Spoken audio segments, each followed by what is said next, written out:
ಇರ್ಬೇಕಂತ. ದೇವರು ಈ ಮಕ್ಕಳೆಲ್ಲ ಯಾಕೆ ಕೊಡ್ತಾನೆ ಅಂದ್ರೆ ನಿಮ್ಮ ತಾಳ್ಮೆಯನ್ನ ಪರೀಕ್ಷೆ ಮಾಡಲಿಕ್ಕೆ.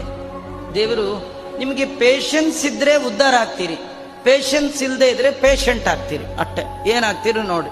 ಯಾವಾಗ್ಲೂ ತುಂಬಾ ತಾಳ್ಮೆ ಬೇಕು. ತಾಳುವಿಕೆಗಿಂತನ್ಯ ತಪವೂ ಇಲ್ಲ.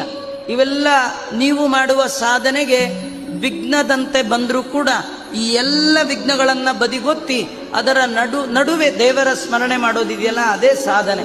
ಮಕ್ಕಳನ್ನು ಬಯ್ಯೋ ಹಾಗಿಲ್ಲ. ಪುಟ್ಟ ಮಕ್ಕಳಿಗೆ ಸ್ನಾನ ಮಾಡಿಸಿ ಅದೇ ಸಾಧನೆ ಅನ್ಕೋಬೇಕು. ಪುಟ್ಟ ಮಕ್ಕಳಿಗೆ ಅಂಗಿ ಹಾಕಿ ಅದೇ ಸಾಧನೆ ಅನ್ಕೋಬೇಕು. ಪುಟ್ಟ ಮಕ್ಕಳನ್ನ ಬಡ್ದು ಕಣ್ಣು ಮುಚ್ಕೊಂಡು ಜಪಕ್ಕೆ ಕೂತ್ಬಿಟ್ರೆ ಅದು ಸಾಧನೆ ಆಗೋಲ್ಲ.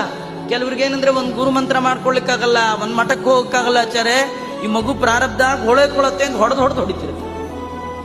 ಎಲ್ಲ ಮಾಡೋ ಹಾಗೆ ಇಲ್ಲ. ನಮ್ಮ ಕರ್ತವ್ಯ ಅದು. ಭಗವಂತನ ಆರಾಧನೆ ಮಾಡಲಿಕ್ಕೆ ದೇವರು ದಂಪತಿಗಳಿಗೆ ಕೊಡುವ ಪ್ರತಿಮೆ ಅದು.